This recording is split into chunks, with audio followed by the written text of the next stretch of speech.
여성들을 위한 똑똑한 건강 디자인 이똑디입니다. 제가 진료하면서 환자분들께 정말 많이 드는 질문이 있는데요.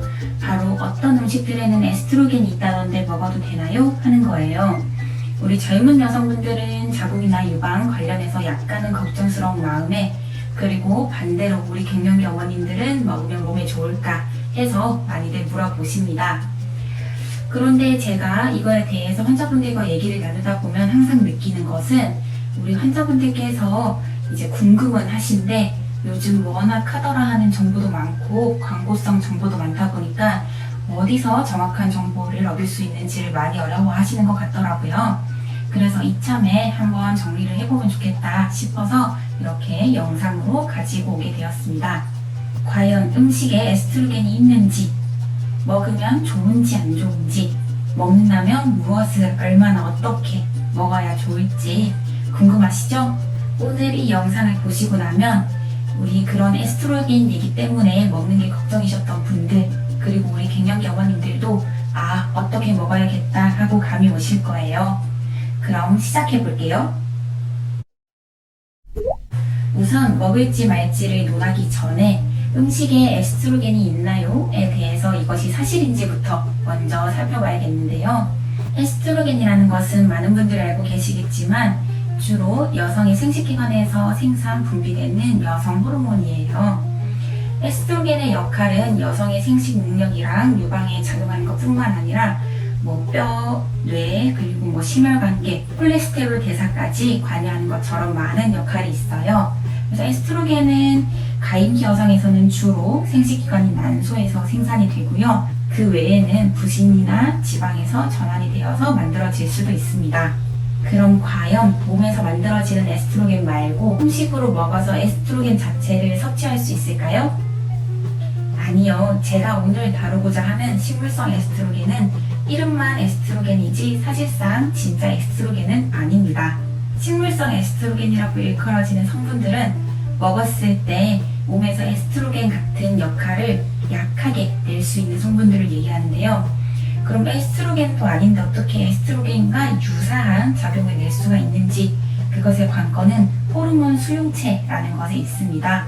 몸에서 에스트로겐 같은 호르몬들이 작용하려면 호르몬 단독으로 존재하는 것만으로는 안 되고 우리 호르몬 수용체라고 하는 것이 있어야 되는데요. 에스트로겐 호르몬이 열쇠라면 에스트로겐 수용체는 자물쇠여서 열쇠와 자물쇠가 이렇게 철커덕 결합이 되어야만 기능이 잠금 해제되어서 발휘될 수 있다고 보시면 될 것 같아요. 그런데 문제가 있다면 이 자물쇠, 수용체라는 자물쇠가 아주 견고하지가 못하다라고 하는 거예요. 그래서 꼭 에스트로겐이라는 꼭 맞는 열쇠가 아니더라도 생긴 게 에스트로겐이랑 조금 유사한 열쇠가 다가오면 그런 가짜 열쇠들에도 철커덕 결합을 허용해버리고 마는데요. 그래서 원래는 에스트로겐이 결합되어야만 발휘될 작용들도 비슷한 가짜 열쇠들이 결합이 되었을 때 약하게 일정 정도 발휘될 수가 있게 되는 겁니다. 여러분들이 식물성 에스트로겐이라고 알고 계시거나 아니면 그냥 유방이나 자궁이 안 좋다더라 라고 들은 식품들도 다 이런 가짜 열쇠의 원리가 적용되는 식품들이라고 보시면 될 것 같고요. 실제로 이런 수용체의 특성을 활용해서 만들어진 약도 있습니다. 우리 유방암 중에서 호르몬 수용체 양성 유방암에 쓰이는 타목시펜이라는 약이 대표적으로 이런 수용체의 성질을 이용한 선택적 에스트로겐 수용체 조절제라고 보시면 되세요. 그래서 우리 타목시펜은 인위적으로 구조를 유사하게 만든 것, 그리고 우리 식물성 에스트로겐은 그냥 자연적으로 에스트로겐과 구조가 유사한 것, 그래서 이 둘 다 에스트로겐 대신 에스트로겐 수용체에 결합할 수 있다 라고 보시면 될 것 같고요. 결국 우리 식물성 에스트로겐, 그래서 파이토에스트로겐이나 피토에스트로겐이라고 하는데 우리 식물성 에스트로겐도 똑같이 식물성 선택적 에스트로겐 수용체 조절제라고도 표현할 수 있겠습니다. 하지만 말이 길고 어려우니까 오늘은 식물성 에스트로겐이라고 할게요. 그런데 제가 계속 가짜 열쇠들은 진짜 에스트로겐만큼은 아니고 유사하게 약하게 작용을 낼 수 있다고 말씀드리고 있는데요. 효과를 비교해 보자면 우리 식물성 에스트로겐에 비해서 타목시펜이 약 1000배 정도 민감하게 수용체에 결합할 수 있다고 하고요.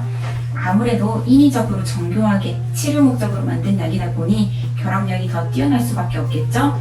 만약에 식물성 에스트로겐 중에 그 정도로 뛰어난 식물성 에스트로겐이 발견이 된다면 당장 치료제로 만들어져야 할 겁니다. 그리고 만약에 진짜 에스트로겐이랑 우리 식물성 에스트로겐의 수용체 결합력을 비교한다라고 하면 그 격차는 벌어진다라고 보시면 될 것 같아요. 그래서 아무래도 아무리 유사한 구조를 활용한다고는 하지만 식품을 통한 섭취는 우리 원조격인 에스트로겐에 비하면 효과가 많이 떨어질 수밖에 없다라고 보시면 될 것 같습니다. 그리고 우리 식물성 에스트로겐은 이렇게 효과도 좀 약한 와중에 또 하나의 특성을 또 갖는데요. 그것은 바로 모든 에스트로겐 수용체에 잘 결합하는 것이 아니라 그 중에 일부에만 찰커덕 잘 결합하는 성질이 있습니다. 우리 에스트로겐 수용체는 에스트로겐이 작용하려는 기관마다 존재를 하지만 그 종류가 나뉘어서 유방, 자궁 이런 쪽으로는 에스트로겐 수용체 중에 알파라는 종류가 많이 분포하고 있고요. 그리고 뼈, 뇌, 심혈관계 이런 쪽으로는 베타라는 종류가 많이 있습니다. 그런데 그 중에 우리 식물성 에스트로겐은 알파보다는 베타 쪽에, 그래서 뼈나 뇌, 그런 심혈관계 쪽으로 조금 더 결합을 친화적으로 할 수 있다라고 보시면 될 것 같고요. 그래서 식물성 에스트로겐을 섭취했을 때 유방이나 자궁 쪽을 자극할 위험성은 상대적으로 적고 인지기능, 뼈 건강, 심혈관계 건강 쪽으로 조금 더 이점을 가지는 것으로 연구되고 있습니다. 차차 알아보도록 할게요. 그래서 일단 요약하면 식물성 에스트로겐이란 에스트로겐은 아니고 에스트로겐이란 유사한 구조를 이용해서 수용체에 결합해서 약간의 작용을 낼 수 있는, 그리고 특히 베타 수용체에 좀 더 친화적으로 결합해서 작용을 낼 수 있는 성분들이다 라고 알고 계시면 될 것 같습니다. 자, 그러면 그래도 에스트로겐 같은 효과를 낼 수 있는 거면 유방이나 자궁 쪽에는 에스트로겐 자극이 안 좋다던데 먹으면 안 좋은 것 아닌가요? 혹은 갱년기에 먹으면 좋나요? 하는 문제가 남았는데요. 이와 관련해서는 이렇게 질문이 나뉘는 것처럼 건강 상태와 그리고 섭취 목적에 따라서 답변이 달라질 수 있기 때문에 유형별로 나눠서 최신 지견을 포함한 연구 결과들을 살펴보고 정리해 보도록 하겠습니다. 우선 가장 흔히 알려져 있는 식물성 에스트로겐은 이소플라본이라는 것이 있는데요. 이소플라본은 콩류, 곡류, 채소류에 소량씩 존재하는데 식재료 중에서는 콩이 가장 농후한 이소플라본을 함유하고 있다고 알려져 있고 콩과 식물인 칡이라든지 갱년기 관련해서 많이 들어보셨을 수 있는 우리 석류 등도 비슷한 맥락이라고 보시면 됩니다. 오늘은 그 중에 대표적인 식물성 에스트로겐인 콩 이소플라본을 바탕으로 한번 알아보겠습니다. 콩 이소플라본은 한 가지가 아니라 12가지 정도 존재한다고 하는데요. 많죠? 그중 다이드제인 그리고 제니스타인이라고 하는 이 두 가지가 가장 에스트로겐과 구조가 유사하고 수용체와 결합력이 뛰어난 대표적인 성분들이라고 보시면 됩니다. 이렇게 콩 그리고 콩 식품들에서 유래한 이소플라본은 식물성 에스트로겐 그리고 항산화 물질들을 바탕으로 항종양 그리고 여성에서 항갱년기 골다공증, 안티에이징 효과들이 밝혀져 있고요. 더불어 갱년기의 학습, 기억 능력도 향상시키고 심장질환을 예방하고 치료하는 효과도 있는 것으로 알려지고 있습니다. 천천히 하나씩 살펴보겠습니다. 우선 유방암 병력이 있거나 가족력이 있으신 경우가 식물성 에스트로겐이랑 콩에 가장 관심이 많지 않으실까 싶어요. 우리 콩 이소플라본이 유방암에 해가 되지는 않는지 혹은 항암 효과가 있는지 궁금하실 것 같아요. 항암 효과는 이소플라본 중에 주로 제니스타인과 관련됩니다. 콩 섭취와 관련된 아시안 인구 대상 연구에서 콩 섭취가 많을 때 유방암 발병 위험이 감소한다 라고 하는 연구 결과가 있었고요.